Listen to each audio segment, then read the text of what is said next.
The fog didn't lift the whole way in.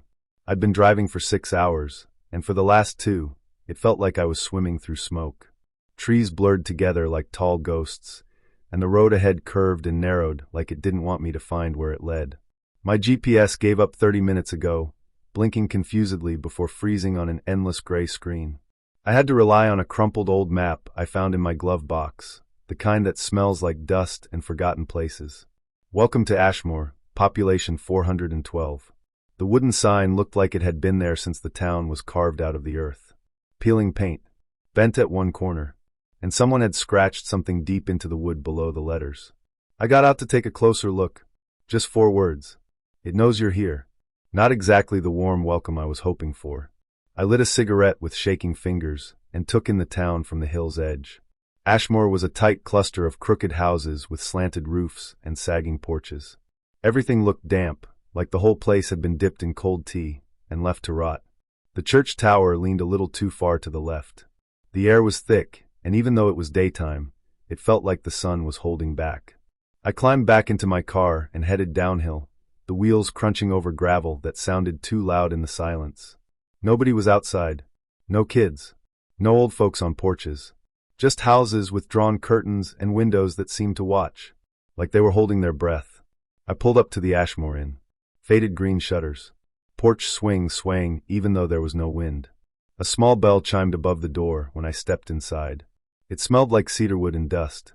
"Afternoon," came a voice from behind the counter. The woman who greeted me looked like she hadn't aged in years. Her white hair was braided tightly behind her head, her face lined like old parchment. But her eyes were sharp, too sharp. "You must be Mr. Vance," she said with a smile that didn't touch her eyes. "Room's ready. We've been expecting you." I froze. "How did you?" "Small town," she interrupted gently, sliding a tarnished key across the counter. "Word gets around. Room 3. Up the stairs, end of the hall." I took the key and tried to smile. "Thanks, Mrs. Darla." Everyone just calls me Mrs. Darla. As I turned, she added, "The floorboards creak at night. Don't let it worry you. The house likes to talk." Upstairs, the hallway stretched like it wanted to run away. My footsteps echoed against the wooden planks. Room 3 had a crooked number nailed to the door and a faint scratch mark near the handle. The room itself was plain, 1 bed, 1 window, 1 mirror over a small desk. But the strangest part was the smell. Like something old. Something hidden. I unpacked quickly and sat by the window, looking down into the street. Still no one. Just the sound of distant crows and the soft hum of the fog rolling in thicker now. Then I saw it. Across the street, in the window of the chapel, a faint flicker, like candlelight. But the church was abandoned, according to every record I'd dug up. No services. No priest. Nothing. And yet, the flame danced. I blinked. It vanished. I should have left then. I should have trusted the knot tightening in my gut. But instead, I told myself it was nothing. A trick of the light. Maybe even jet lag, though I hadn't flown. That night, as I lay in bed, I heard the creaking Mrs. Darla warned me about. But it wasn't random. It was rhythmic, soft footsteps moving above me, then stopping, then starting again. And then something worse. A whisper. Right by my ear.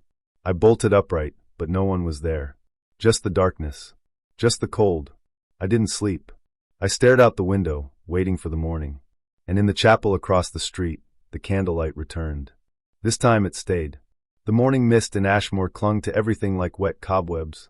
It hung in the air, heavy and still, like the town didn't want me to breathe too deeply.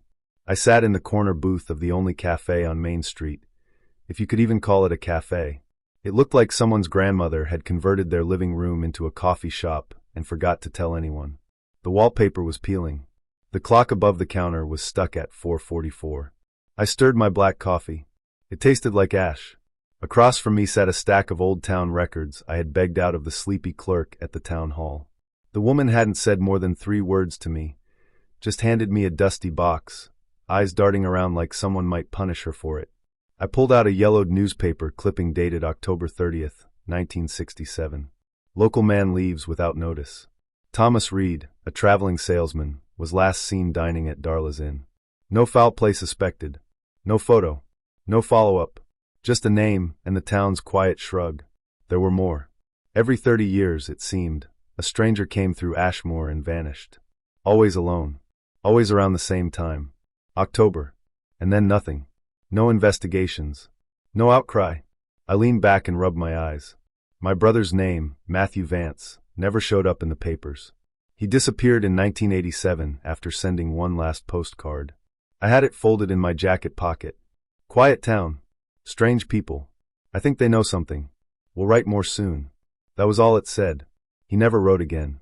The door creaked open, letting in a draft and the faint scent of pine. I looked up, expecting the waitress. Instead, in walked Sheriff Mike Harrow. He filled the doorway like a piece of furniture, solid, immovable. His boots made slow, deliberate taps against the wooden floor as he walked over to my table. "Mind if I sit?" he asked, voice calm like a quiet lake. He didn't wait for an answer. He pulled the chair back, sat down, and took off his hat. His eyes were pale blue, almost gray, and they held the kind of patience that made you feel like a child. "You're doing some reading," he said, nodding to the papers between us. "Trying to understand your town," I replied. He chuckled, low and easy.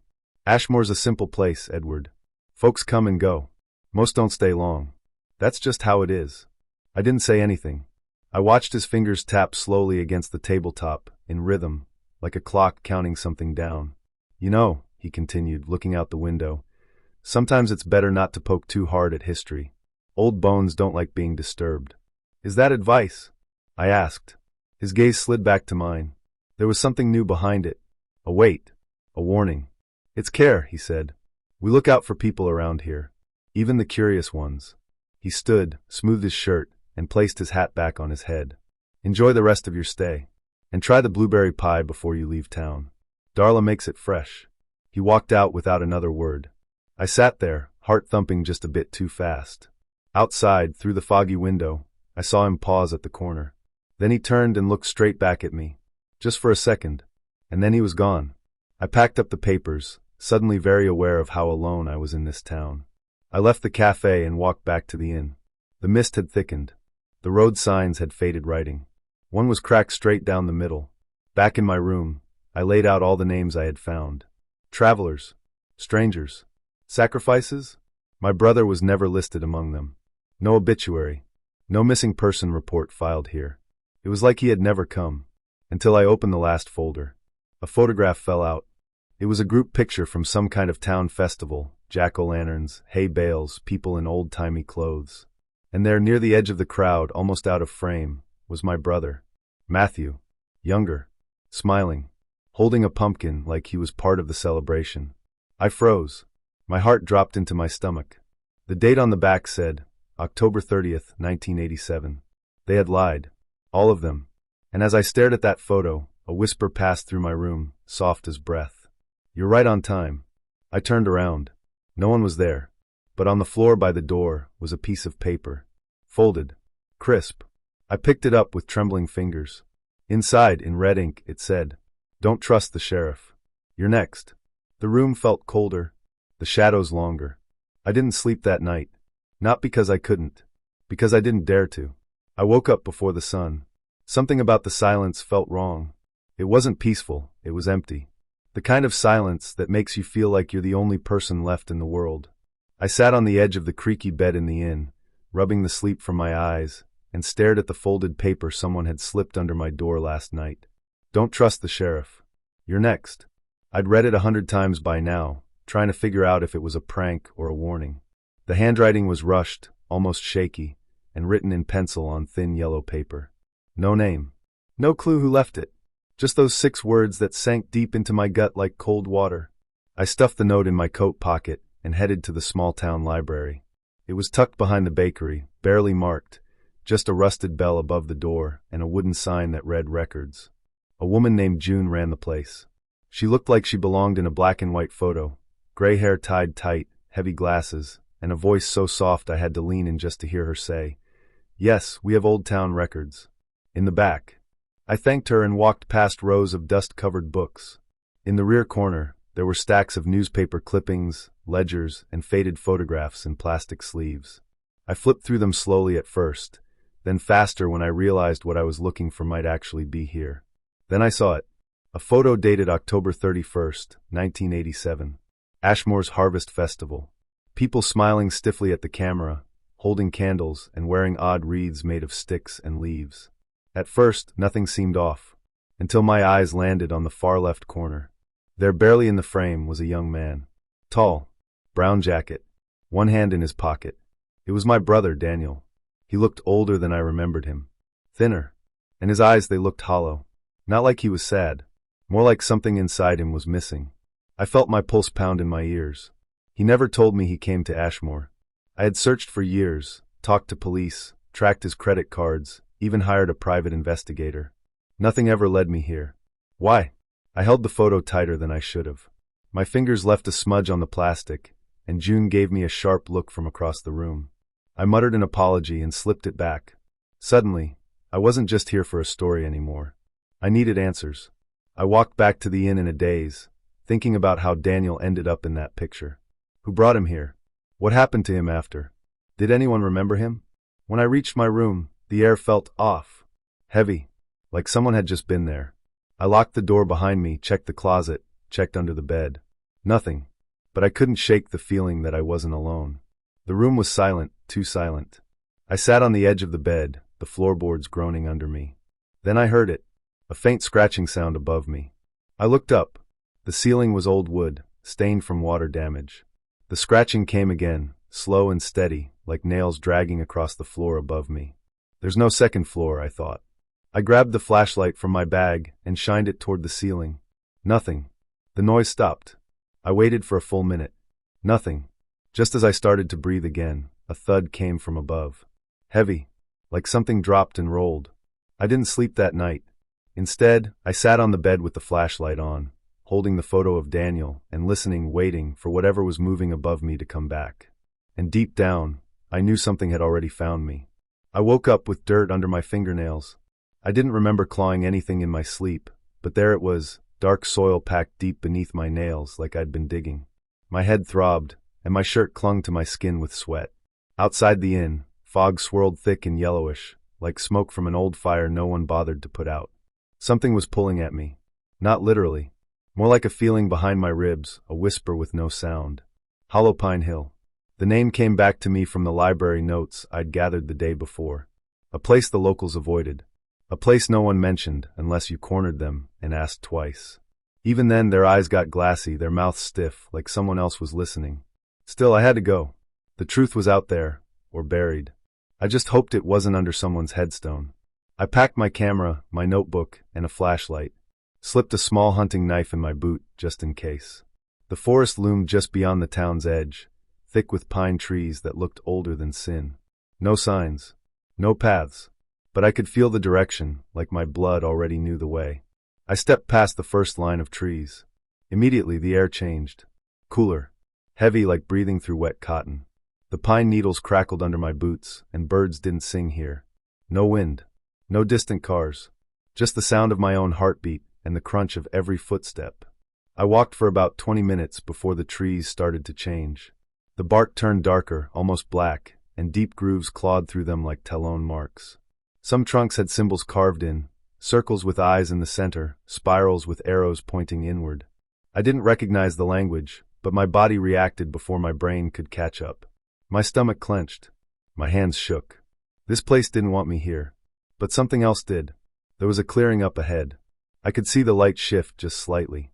The fog thinned, revealing a wide, flat pit in the center of the ground. It wasn't natural. The earth was sunken in, like something massive had once pushed down from below. Around the edges were small totems, twisted sticks tied with red string and feathers, some stained with something that looked suspiciously like dried blood. I crouched down at the pit's edge and peered in. Nothing but shadows. But I could smell it. Rotting earth, sulfur, something ancient that didn't belong in this world. The ground vibrated beneath my boots, too faint to be an earthquake, more like breathing. Slow, deep, patient. Then I heard a sound that made my skin go cold. A whisper. Not from my mind. Not memory. Real. Right behind me. Not yet. I spun around. Nothing. Just trees. Motionless. Watching. I backed away from the pit, slowly, not blinking. That's when I saw it. Just beyond the treeline. A figure. Tall. Cloaked in black. Standing perfectly still between two gnarled pines. No face. No motion. but I knew it was watching me. And worse, I knew it had been watching me for a while. "Who are you?" I called out, trying to keep my voice steady. No answer. I blinked. And it was gone. Not walked away. Not ran. Just gone. Like smoke and wind. I turned and started back. Fast. My heart slammed with every step, breath hot in my throat. The trees felt closer now. The path tighter. I could hear something behind me. More than one thing. Soft footsteps. Branches creaking. Not animals. Too careful. Too in sync. I didn't look back. Just kept walking until I saw the faint lights of the town through the trees. When I finally stumbled out onto the road, I dropped to my knees. The air was lighter here. Less hateful. But something followed me back. I don't know how I knew that. But I did. And I wasn't sure if I could make it leave. I waited until the fog settled deep enough to feel like a blanket of ghosts. Midnight, maybe a little past. Ashmore was always quiet, but tonight felt hollow. No crickets. No wind. Just the sound of my own heartbeat thudding in my ears. I slipped out of the inn with my flashlight in one hand and a crowbar in the other. It had been a gift from Clara earlier that day. She didn't say much when she handed it over, just looked at me with wide, tired eyes and said, "You'll need this more than I ever will." The chapel sat at the edge of town, leaning crooked under the weight of years and secrets. Its stained glass windows were cracked and covered in vines. Everyone in Ashmore called it the old place. No one talked about what happened there. As I crept up the uneven stone steps, I noticed something odd. There was a faint orange flicker inside. Candlelight. Someone had been here recently, or still was. The heavy door creaked as I pushed it open. The sound echoed like a scream across the rafters. My flashlight beam sliced through the dark, catching dust dancing like ash in the air. The smell hit me immediately, wax, rot, and something else. Something sweet and sour, like decayed fruit. Rows of pews stood silent, worn smooth by generations of people who probably prayed for things they never got. I moved slowly, careful with each step. My boots crunched on broken glass and dry leaves. Near the altar, I found them, the candles. Dozens of them, arranged in a tight circle, still burning low. Their wax had pooled and hardened around a wooden bowl in the center. Inside the bowl were bones. Not animal bones. Small. Human. Fingers, maybe. My stomach twisted. Behind the altar, an old leather-bound book lay open on a stone pedestal. The pages looked handmade, covered in faded ink and symbols I didn't recognize. I reached out and flipped the page with the edge of the crowbar. My name was there. Edward Vance. Below it, a date, October 30th. 2 days from now. I stumbled back, knocking over one of the candles. The flame hissed as it hit the stone floor. That's when I saw it. On the far wall, behind the altar, someone had drawn a large, black shape. At first it looked like a tree. Then I saw the limbs, too many limbs, and the face with no eyes. Just a long, toothless grin stretched too wide. I backed away, fast, not even realizing I was holding my breath until I hit the pew behind me. The air felt heavier suddenly, like something in the chapel had noticed me. Then I heard it. A whisper. Not in my ears, but inside my head. A voice like wind through teeth. "Welcome home." I turned and ran. My flashlight bobbed wildly as I charged through the chapel doors and into the fog, my breath tearing in and out of my lungs. The cold air sliced my throat. I didn't stop until I reached the inn. And when I looked up at my window, my room on the second floor, they were there. Every single resident of Ashmore. Standing on the street. No sound. No movement. Just watching me. And in that moment, I finally understood. They hadn't invited me here by accident. They'd been waiting. The morning air tasted like smoke. I couldn't sleep after what I saw in the chapel. Every time I closed my eyes, that hand-drawn sketch of a man who looked exactly like me kept flashing behind my eyelids. My face, sketched in charcoal. My death, circled in red. October 30th. That was 4 days from now. I needed answers. No more quiet sneaking, no more hints. I needed truth, and there was only one man in this town who had ever looked me straight in the eyes and lied with a smile. Sheriff Mike Harrow. His office sat behind the diner, a small wooden building with fog pressing up against the windows. It was too early for most people to be out, and I wanted it that way. I crossed the empty street, every footstep sounding like a hammer on the old pavement. I pushed open the door. The little bell above it gave a weak jingle. Mike was already sitting behind his desk, as if he'd been expecting me. "Morning, Edward," he said, sipping from a black mug. "You look tired." I stood in the doorway for a moment, staring at him. He didn't blink. Didn't move. Just sat there, like a statue wearing a man's skin. I went to the chapel, I said. I saw what's in there. His smile didn't fade, but it changed. Grew thinner. Less friendly.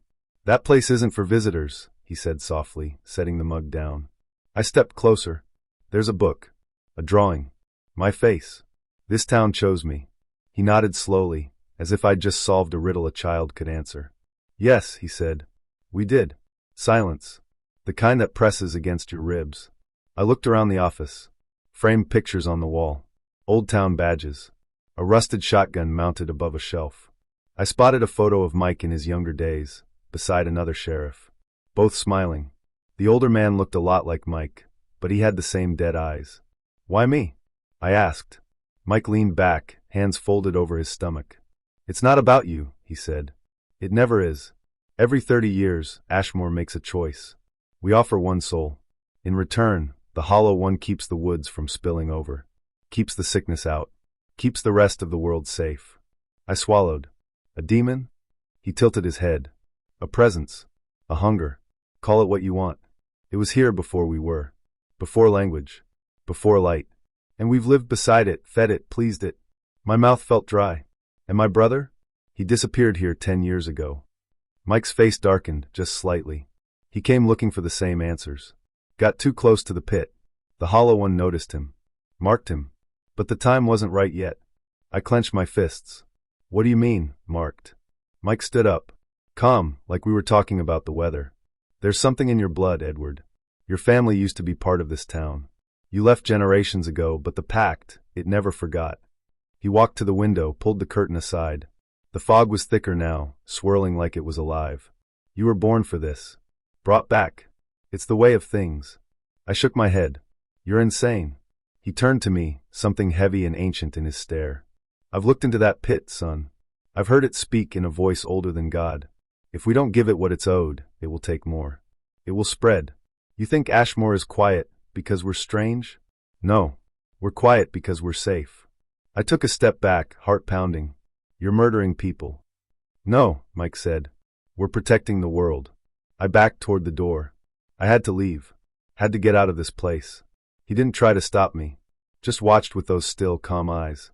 One way or another, he said as I reached for the handle. You're going down that hill. I opened the door and stepped into the cold morning fog. The bell jingled behind me. As I walked away, I could feel it in my chest. Not just fear, but weight. Like the woods were breathing. Like the whole town was watching. I couldn't sleep that night. Every time I closed my eyes, I saw my brother's face, half buried in shadows, half twisted by something I couldn't explain. The chapel, the drawing of me in the book, the message under my door, it was all crashing down on me like a cold wave. I waited until the sky turned gray. Not quite morning, not quite night. That in-between time when everything feels thin. I grabbed my bag, stuffed only with the essentials, my notebook, a flashlight, and the town map I'd scribbled on. I didn't even check out of the inn. I slipped out through the back door, heart hammering so loud it felt like someone could hear it echoing off the trees. My car was parked under a dying elm tree near the edge of the square. It looked the same as I'd left it, but something about it felt off, like it had been moved an inch to the left and then put back. I slid into the driver's seat and turned the key. The engine growled to life. Relief swept over me. I pulled out onto the narrow gravel road that led south, toward the highway, toward home. Fog clung to the trees like spiderwebs. My headlights barely cut through it. I drove slow but steady, eyes fixed on the road. I passed the same leaning pine tree I'd seen on the way in. Then the split in the road. I took the left turn. That's when my stomach dropped. The same pine tree appeared again. Same crooked branches. Same bird's nest jammed in the fork near the top. I'd made a loop. I kept driving. A mile more. 2. But every turn, every sign, every tree, it all led me back. Back to Ashmore. I slammed the brakes and cursed, gripping the steering wheel like it could bleed. This wasn't just a wrong turn. Something was keeping me here. I turned the car around, gunned it. Dirt kicked up behind me as I sped through the mist.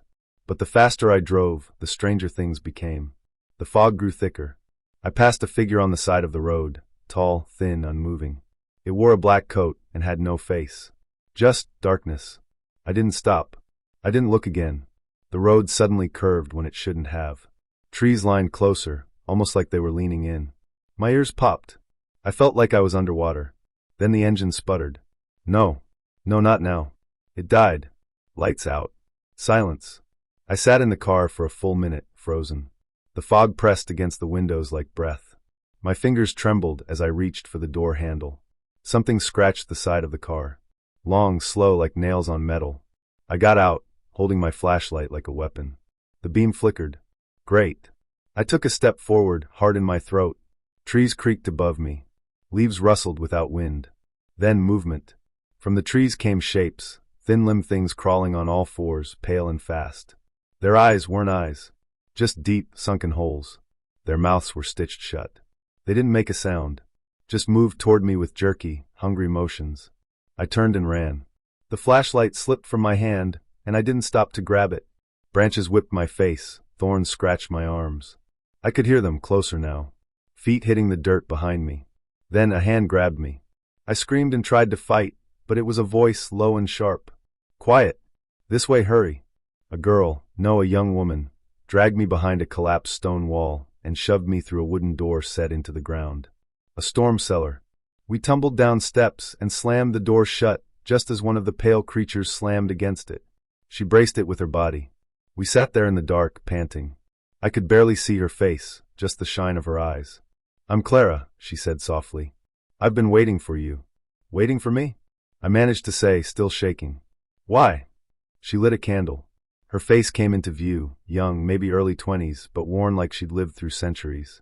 Because they did this to my parents too, she said. And they're planning to do it to you. I stared at her, trying to process everything, the creatures, the looping road, her sudden appearance. Who are you? I asked again, more carefully this time. She looked me dead in the eyes. I'm the only person in this town who doesn't pray to the thing in the hill. And just like that, I realized something. I wasn't just trapped. I was part of a game I didn't understand, and I was already playing. I sat on the cold dirt floor of Clara's root cellar, knees pulled to my chest, my back pressed against a stack of dusty canning jars. My breath came out in short bursts, fogging the air in front of me. A single lantern flickered beside us, casting jittery shadows across the stone walls. Clara sat opposite me, her arms wrapped around herself, eyes glued to the floor like she was afraid of what might crawl out of it. We hadn't spoken much since she dragged me out of the forest. She had found me, bloodied, shaking, and half delirious, after the creatures chased me in circles until I collapsed. The woods had played tricks on me, twisted my sense of direction, and whispered my name from places I couldn't see. If Clara hadn't found me, I don't think I'd be alive now. Finally, she spoke. Your last name, it's Vance? I nodded. Edward Vance. Why? She lifted her eyes, and I saw it then. The fear. Not of me, but of what I was connected to. There used to be a man named Elias Vance. Came through Ashmore over 60 years ago. Said he was just passing through. But he wasn't. He came from a family that was once part of the original bloodline, the first worshippers of the Hollow One. They were part of the cult that started all this. I shook my head, trying to push back the rising panic. No, that can't be. My family, my parents weren't part of anything like that. She leaned forward, voice shaking. They left, Ed. Some of the Vance family fled the pack generations ago, tried to start normal lives far away from this place. But blood remembers. The demon never forgets its own. The cellar suddenly felt tighter. The air seemed heavier, like the walls were leaning in. I didn't come here because of some bloodline, I said. I came to find out what happened to my brother. Clara's face darkened. Your brother didn't just disappear. He didn't get sacrificed, Ed. He was chosen to host the Hollow One. The demon doesn't always kill its offerings. Sometimes it wears them. I felt like the floor dropped out beneath me. You're saying my brother is still alive? She hesitated. In a way. But he's not who he was. The Hollow One needs a vessel strong enough to hold its essence, to act in the world when the veil thins. And when the time comes again, like now, it seeks the next. The strongest blood. That's why they brought you here. I stumbled to my feet, pacing the tight space, running my fingers through my hair like I could shake this off. They knew who I was before I even got here, I said. Mike, he said I was called. Clara nodded. Because your blood called back. This town isn't random. It's a machine. A machine that feeds the Hollow One. It protects itself, and you're the key piece. I stopped moving, breathing hard. Then I'm already dead. No, she said quickly. Not yet. But if you stay, if you let them finish the ritual, they'll either feed you to it, or worse, let it become you. I sank back down to the floor. The idea of my brother still being out there, hollowed out, filled with something ancient and monstrous, it made my skin crawl. And now it wanted me too. But what do we do? I asked, feeling the hopelessness crash in. How do I stop it? Clara reached into her coat and pulled out a folded paper, old and stained with something that looked a lot like dried blood. She unfolded it carefully and placed it between us. The symbols drawn across it looked like the ones I saw in the chapel. Spirals, teeth, something that looked like a man being torn in half. This is from one of the old books hidden under the altar, she said. There's a binding ritual. It doesn't kill the hollow one, but it can trap it. Bury it deeper. You'd need to perform it at the hill, during the offering night, before they complete the chant. I looked down at the paper. My name might as well have been written in the ink. I'm not a priest, Clara. I'm not a witch. I'm just. You're the blood, she said. That's all it needs. Your voice. Your will. Your choice. A long silence passed between us. Above us, the floor creaked. I imagined them gathering already, preparing the stage. I stared at the paper until the symbols seemed to squirm under my gaze. They brought me here thinking I was a sacrifice. But maybe, just maybe, I could be their mistake. I woke to the sound of music. Not happy music. Not something you'd play at a birthday party or a parade. It was slow, hollow, like bones rattling in rhythm with a heartbeat that didn't belong to any living thing. A deep, distant drum beat echoed through the floorboards of Clara's basement. She had gone silent hours ago, curled up in the corner, her eyes open but blank. I don't think she was asleep. I think she was remembering. I stepped out quietly, pushing the cellar door open. The fog outside was thicker than usual, like the air itself was holding its breath. Ashmore looked like it had been dipped in wax.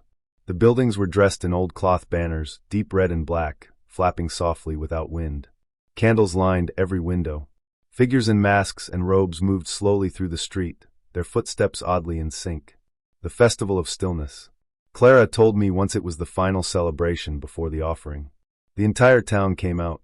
They wore their true faces, the ones they used when looking into the dark. No laughing, no noise, just slow movements and silent prayers. They called it stillness, but it felt more like the town was holding something back, barely. I pulled Clara's father's old coat tight around me and kept my head down. No one questioned me. No one even looked. They were too busy humming that dead tune, forming lines and circles, walking around the old chapel in slow, deliberate steps. At the center of town, someone had placed a stone altar. Not fake stone. Real. Heavy. Old. It hadn't been built for this festival. It had always been there, hidden beneath a wooden cover in the middle of town square. They had just uncovered it, like digging up an old tooth. Dark stains marked the surface. I didn't want to think too hard about what they were. I moved through the crowd carefully, keeping to the edge, blending in as best I could. That's when I saw Mike. He stood tall at the top of the hill, just outside the chapel steps, dressed in a long black coat that swept the floor like it had a mind of its own. His face wasn't hidden like the others. He didn't need a mask. His eyes met mine instantly, even though I had my hood up, even though I was halfway behind a lantern post. He knew, but he didn't shout, didn't call the others. He only smiled. A soft, quiet smile that made my skin go cold. He nodded once and turned away. He was walking toward the hill. The pit. The offering would happen tonight. I slipped away from the crowd, following at a distance. My legs felt heavy, like I was walking through wet concrete. Every step up Hollow Pine Hill made the air thicker, like I was climbing into something's mouth. As I reached the top, I saw them. A half-circle of cloaked townspeople stood around the pit. Candles flickered in their hands, casting shadows that moved like they didn't belong to them. The pit was open, wide and yawning, a hole in the world itself. From where I stood, I couldn't see the bottom. I couldn't even see the sides. Just blackness. And beside it, standing tall with a silver blade in his hand, was Mike. He spoke calmly. His voice carried across the hill like a sermon. "We offer not with hatred," he said. "Not with fear, but with peace. So the Hollow One may rest and we may live." The crowd murmured, "So we may live." Mike raised his hands. "He is here." The crowd parted. And then I saw something that nearly made me fall to my knees. A boy, no, not a boy, my brother. Or what used to be him. He walked slowly, wearing the same jacket from the photo I had found, the green one he had worn the summer before he vanished. His hair was gone, skin pale and tight over bone. His eyes were completely white, glowing faintly like frost on glass. He smiled at me. "Edward," he said. But it wasn't his voice. It was deeper. Layers of it, like multiple mouths, were speaking through one throat. "You came." I tried to speak. My mouth was dry. My brain screamed to run, but my body wouldn't move. "I waited," he continued, taking another step. "You were always the stronger one. The perfect shell." Then everything around us went silent. The crowd didn't move. The wind stopped. And from inside the pit, I heard it. A sound that wasn't sound at all. Breathing. Something deep. Ancient. It exhaled like the forest itself was alive and angry. My legs finally moved. I backed away, step by step, toward the trees. But the circle of townspeople turned and blocked the path. Their faces were blank, as if they didn't see me at all. Mike raised the blade and pointed it toward me. "The chosen has come willingly." No, I hadn't. But it didn't matter. Because in Ashmore, what they believe becomes truth. And tonight, I was the truth they had waited for. The air had teeth. Cold, sharp, and biting. I felt it gnawing at my skin as they dragged me through the woods, ropes cutting into my wrists, my legs scraping against branches and rocks. I tried to scream, but my mouth was stuffed with something dry and foul, maybe cloth, maybe moss. I couldn't tell anymore. The townspeople didn't speak. Their footsteps were soft, almost reverent. Some held candles, their flames steady even though the wind howled around us. It was as if nature itself had gone silent for what was coming. No owls, no crickets. Just the sound of my heart hammering in my chest. They brought me to the base of Hollow Pine Hill. It looked different now, twisted. The trees around it leaned inward like they were bowing. The hill had split open, a long jagged crack running from its top down into the earth, like a mouth stretching wide. The smell pouring out was worse than rot. It smelled like heat, old blood, and something metallic. Like something deep underground had been grinding its teeth for years and finally decided to speak. They tied me to a stone slab at the edge of the crack. My hands were stretched above my head, my legs bound at the ankles. I could move my head just enough to see the people gathering in a perfect circle around the hill. All of them dressed in black robes, faces hidden behind bone-white masks. Except for Mike. He stood across from me, tall and calm. No robe, no mask, just his sheriff's uniform and a silver dagger in his hand. He looked straight at me and smiled, almost like he pitied me. "I warned you, Edward," he said softly, as if we were alone. "Some truths are too heavy for outsiders. But you're not really an outsider, are you?" I tried to speak, tried to curse him, but the gag kept my mouth dry and useless. Mike turned toward the pit and raised the dagger. The crowd began to hum. It wasn't a song. Not really. It was more like a vibration, a low, stomach-turning sound that made the ground tremble beneath me. The candles flared, casting flickering shadows on the trees. The crack in the hill pulsed like a heartbeat. And then I saw it. A hand. Long, thin, gray as ash, with fingers too many and too long. It slid out of the pit and gripped the edge. Another followed. Then a face rose from the darkness, if you could call it that. It had no eyes, no nose, just a mouth that stretched all the way to where ears should have been. It wasn't bone or skin or flesh. It was all of them at once. Shifting. Breathing. The hollow one. I felt my bladder release. I couldn't help it. My body reacted before my mind could catch up. Mike stepped toward it and knelt. "We bring the chosen," he said. "We honor the pact." The thing didn't speak with a voice. It spoke inside me. Inside all of us. It filled my head like water rushing into a sinking boat. You are blood of the blood. Flesh of the line. Open the door." I shook my head wildly. No, I wasn't part of this. I wasn't like them. Then the creature raised one of its arms and pointed to the crowd. One by one, they dropped to their knees. All except one boy, a boy wearing a jacket I recognized. My brother's jacket. It was faded now, too small for the boy. But I'd know it anywhere. The patches on the elbows. The missing button on the collar. I stared, my brain trying to make sense of it. The boy turned, and his face was wrong. His smile was stretched too far. His eyes too flat. When he saw me, he tilted his head. "Hi, Ed," the boy said. "He waited for you." Mike looked down, his voice shaking for the first time. "He's come back through the bloodline." The pit widened. The hollow one rose higher. Its limbs were unfolding like it was waking from a long nap. The ground shook. Rocks tumbled into the crack. And then, in a flash of movement too fast for my eyes, it touched Mike. Not struck. Just touched. Mike's body folded in on itself like wet paper. No scream. No struggle.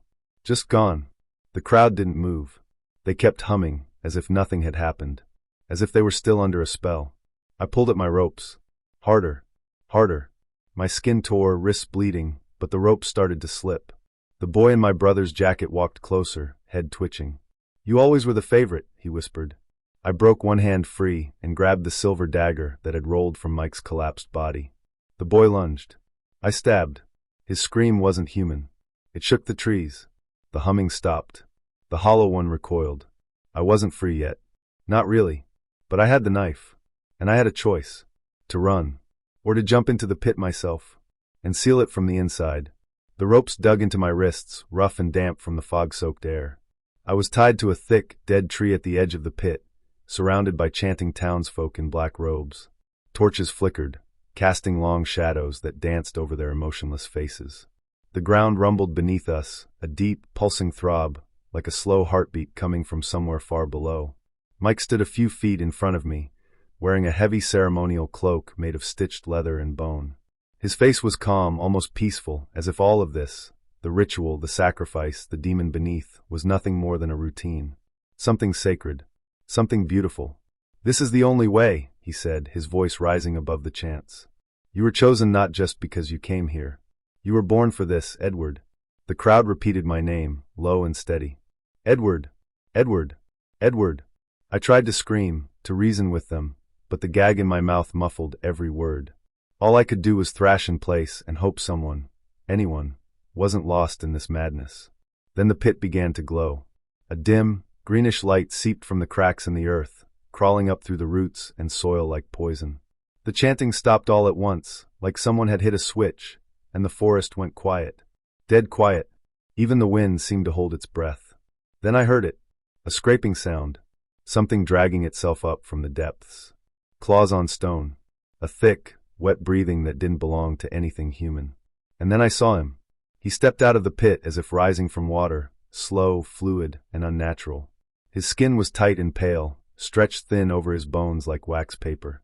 His eyes were burned black, hollow sockets staring in every direction and in none. But I knew that face. Even under the years of rot and change, I knew it. "Ethan," I whispered through the gag, barely believing what I saw. "My brother." But he wasn't my brother anymore. His mouth twisted into a grin that was too wide. "Hello, Ed." The voice didn't belong to him. It was layered like many voices speaking through one mouth, male, female, child, beast. My stomach turned, and I felt every hair on my body rise. "I've waited," he said, walking closer. "So long. You were always the better one, the stronger one. They gave me first, but you were meant to last." I shook my head violently. Tears burned behind my eyes. Ethan had vanished 10 years ago without a trace. This thing was what became of him. "They didn't kill me," he said, smiling with teeth too sharp. "They opened me, hollowed me out. Let him in." Mike bowed before him. "The hollow one accepts his vessel." "No," I croaked. The gag was wet from my breath and tears now, but words still fought to rise. "No, no, no." Ethan, whatever he had become, stepped closer and placed a hand on my forehead. It burned cold. My vision blurred, and I saw flashes. Fire. Bones. Trees crying blood. 1,000 faces screaming from the same mouth. Then I felt something push inside my mind. Something massive. Something hungry. "Don't fight," the voices said. "You're ready. Your blood remembers." And for a second, I wanted to give in. To stop struggling. To just let the cold pull swallow me whole. But then, behind Ethan, I saw Clara. She had snuck through the crowd, her face pale and wide-eyed. She held a small, rusted blade, something from the chapel's altar. She mouthed something to me. "Only the marked can stop it." And then I remembered the book. The drawings. The binding words. No one else could seal this thing but me. As the hollow one surged toward me, reaching with invisible hands, I used all my strength to twist my wrist, just enough to feel the rope give. The gag slipped, and I gasped. With my last breath, I screamed the words I read in the chapel, the ones written in blood, not ink. "Ashtu Ellen Vreth." The earth screamed. Ethan howled, the demon inside him twisting violently. The pit shuddered and cracked. Mike turned and ran, but the earth opened beneath him, swallowing him whole. The light turned red, then black, then nothing. Everything went silent. I was no longer tied. I was standing, but I didn't feel like myself. The crowd was gone. The torches out. Only Clara remained, staring at me like I was something else. What happened? I asked, though the voice didn't sound like mine anymore. She took a step back. Her eyes were full of fear. You bound it, she said. But it's in you now, isn't it? I looked down at my hands. They were shaking. My skin looked pale like Ethan's. My reflection in the broken glass nearby showed eyes darker than they should be. I didn't answer her. I didn't know how. All I knew was that the ritual had ended. But something had begun. I don't remember running. I only remember the cold dirt under my hands, the sound of fire cracking in the distance, and the screams, far off, like they were underwater. My head throbbed, heavy with voices that weren't mine. My body didn't feel like my own anymore. My blood was loud, whispering strange words I didn't understand. The pit was open. I stood at the edge of Hollow Pine Hill, staring down into it. It pulsed like a living wound in the earth. The ground groaned, and the air smelled like rot and metal. The fog hung heavy, glowing red from the fire torches the townspeople held behind me. They stood in a circle, silent, smiling, waiting. Mike was gone, ripped apart. His body had been dragged into the dark by the thing that rose from below. But it wasn't finished. The Hollow One hadn't fed yet. Behind me, Clara screamed my name, but her voice felt distant. I turned to her. She was held down by two of the townsfolk, her face pale, her eyes wide with fear. She tried to fight, but they were stronger. You have to end it, she cried, tears streaking her face. Seal it, Edward. The book. Remember what it said. The book. I looked at my hands. One of them still clutched the chapel book, the cover soaked in blood, Mike's, I think. The pages flapped in the wind, and as I flipped through them, the symbols no longer looked foreign. I could read them, like I'd always known how. Inside me something moved. A warmth spread through my chest, then a chill. My brother's voice echoed in my ears, though I couldn't see him anymore. You were always the stronger one, he had said before the pit opened. The perfect door. That word, door. It wasn't just about feeding the demon. It needed a way in. A body. A soul. A path. Me. The realization hit hard. I was never meant to die in the ritual. I was meant to carry it. To hold it. To be the vessel that keeps it from spilling into this world. That was the sacrifice. Not death, but containment. The townspeople knew. They had always known. And they had prepared me for it. I turned back to the pit. The creature was still climbing out. It didn't have a shape, not fully. Its skin rippled like smoke, its limbs growing and vanishing, reaching with hands that weren't hands. It spoke without sound, filling the air with pressure. My ears popped. My nose bled. But I wasn't afraid anymore. I opened the book and read. The words burned my throat as I said them aloud. They were heavy like rocks in my mouth. My knees buckled. My skin felt like it was tearing from the inside. But I kept reading. I screamed the final verse, and the air shattered like glass. The world turned black. And then, silence. I woke up lying on my back at the edge of the pit. It was sealed. No sound. No fog. No people. Just me. Clara was gone. The town was empty. Silent. Hollow. I stood dizzy. My body trembled, not from fear, but from what was now inside me. The whispers hadn't stopped. They were quieter now. Waiting. Watching. I looked at my reflection in a broken piece of glass nearby. My eyes were no longer fully mine. In the center of each was a faint red glow, pulsing like a heartbeat. I understood now. I hadn't stopped the ritual. I had become it. Ashmore would survive. The Hollow One would sleep. As long as I stayed alive. As long as I carried it. I walked back down the road, past the empty houses, the silent chapel, the inn where I had first checked in like a fool. I passed the town's welcome sign. Welcome to Ashmore, population 314. With a knife from Mike's belt still in my hand, I scratched through the number. 314 became one. Just me. The door. And what lives behind it.